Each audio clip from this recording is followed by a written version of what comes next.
Welcome to the Retro Graveyard, the show where each week we take an old piece of discontinued video game hardware back from the grave to give it a retrospective, and this week we're taking a look at the EyeToy.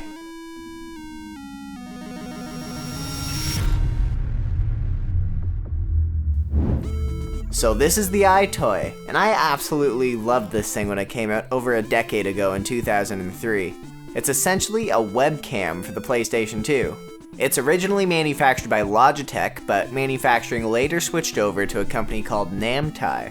The camera itself is in a case that's clearly modeled after the PS2, and it's on a little pivot, so you can tilt it without having to move the whole camera. It also has a blue LED power light to let you know it's on, and another red LED that lets you know when the lighting conditions are too dark. It takes 30 FPS video at a resolution of 320 by 240, and it also has a built-in microphone, so it's pretty standard for a Logitech webcam manufactured in the early 2000s. But as longtime Retro Graveyard watchers would know, the EyeToy is not the first camera accessory for a home video game console. That title actually goes to the Sega Dreamcast DreamEye, and the title for the first portable camera accessory would go to the Game Boy camera. So for the first time in this show's history, I'm talking about a piece of hardware that really doesn't have much to be said about it. It's literally just a Logitech webcam. The magic is all in the software. So I went and picked up as many EyeToy specific titles as I could find at my local pawn shop. I had to search through a whole mountain of PS2 games, but I did eventually find some. This first one, EyeToy Play, was actually the first game that the EyeToy was packaged with. I had this one as a kid, but I lost it. According to the box, it's a collection of 12 crazy games, and we are going to go through them one by one. Okay, EyeToy Play. This first minigame is called Beat Freak, and it's basically DDR for your hands. That's all there is to it, really. You look kind of stupid playing it. Next up is Kung Fu. Kung Fu's probably one of the more fun ones. These little guys fly out of the side of the screen and you smack them away. It's not too bad. Next up is Wishy Washy. You use your hands to clean some windows over and over again. Then there's Soccer Craze, where you do some keep-ups with a ball. You bounce a soccer ball on your head. Fun.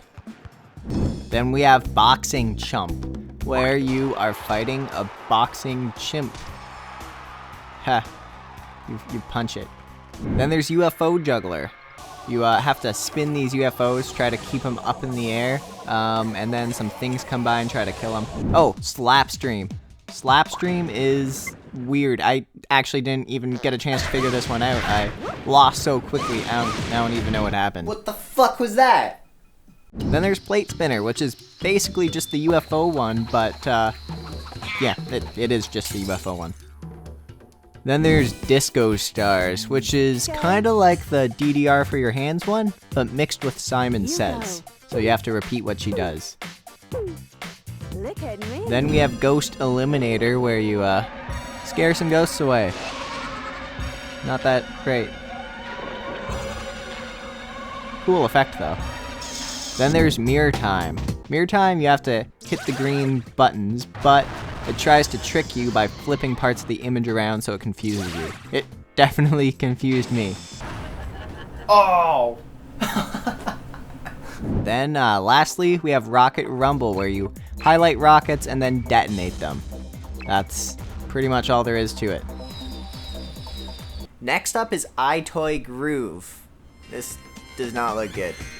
Okay, EyeToy Groove is basically just that first Beat whatever Mania mini game from EyeToy Play, except it's with 12 licensed tracks. But other than that, it's pretty much the same thing, and this was a full retail game. I'm probably missing some stuff, but I would have been disappointed.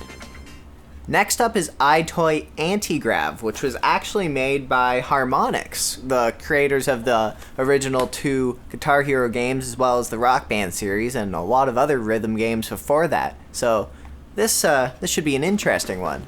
Alright, EyeToy Anti-Grav. This one was pretty interesting. Had a pretty cool art style, And interestingly, you never actually saw the video feed of yourself in the game at all. Instead, you had to rely on this little icon in the bottom, the bottom right corner there, that tells you where your hands and head are positioned. But it's actually a really fun game. It works surprisingly well. Like, it's unbelievable how well it works, actually. You can jump and duck, and yeah, it's actually a good game. Next up is, god damn it, another minigame collection, EyeToy Play 2. Another 12 minigames that we're gonna have to go through. EyeToy Play 2. Let's do this. So, start off with air guitar, which was a little confusing at first, but it's pretty cool. One hand you gotta pick the chord positions, the other ones you strum. It's hard to believe it works as well as it does. Next up we have bubble pop. You break the blue bubbles and avoid the red bubbles. Not much else to say about that. DIY, you're literally doing work. You saw wood, you break down a wall, you place bricks.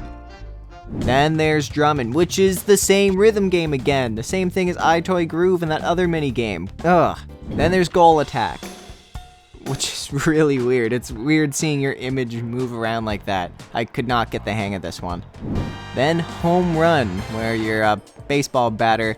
If you just swing your arm really fast, you get a home run every time. And then there's knockout. Pretty much like the other boxing chump or whatever, but the guy switches sides. Candace liked it more than me. Then there's Kung 2, the long-awaited and critically acclaimed sequel to Kung Fu. Just kidding, it's the exact same game. This one was weird. I cannot get the hang of this one at all. Then there's Mr. Chef. You're working, again, another job, but at least it's kind of unique, I guess. That's dirty. Then there's Secret Agent, where you have to collect stuff but avoid the spotlight. Kind of original. Then there's Table Tennis, lastly, which is kind of an alright implementation of table tennis. It's not bad. And then for extras, there is a video messaging application. The video message option on here is barely video messaging at all. It's not like you can send the messages to people. So that's all I got for software. These were actually the first 4 EyeToy branded games that were released in North America. And after Anti-Grav, Sony started releasing a lot of the EyeToy games only in Europe. Because the EyeToy was selling better there for some reason. So there were a few games that we didn't get. There's even an EyeToy Play 3, which was only released in Europe. So at least we don't have to sit through another 12 mini-games. In total, worldwide, there were 26 EyeToy required to play games released. And there are a lot of games that didn't require the EyeToy but were EyeToy enhanced. For example, Tony Hawk's Underground 2, in its Create a Skater mode, you could use the EyeToy camera to take a picture of your face and insert yourself into the game, and oh my god, that's terrifying. So here's a little known fact. The EyeToy isn't just compatible with the PlayStation 2. Since it's essentially just a Logitech webcam, people were able to make drivers for Windows as well as Mac and Linux for it. And you can even use it with your PS3. Although the PlayStation 3 does have a successor to the EyeToy and its own PlayStation Eye, the EyeToy can actually be plugged right into the USB port on the front of the PS3 and can be used for video chatting, as well as in Little Big Planet, you can use it to make stickers. So the EyeToy wasn't the first video game camera, but it may have been the first successful big commercial attempt at motion-based gaming. And it definitely wasn't the last to do either of those things. In fact, it was succeeded by the PlayStation Eye for the PS3, as well as the PlayStation Camera for the PS4. As for competitors, it took until the next generation for Microsoft to release Xbox Live Vision for the Xbox 360, which was then succeeded by the Kinect, and the Kinect 2.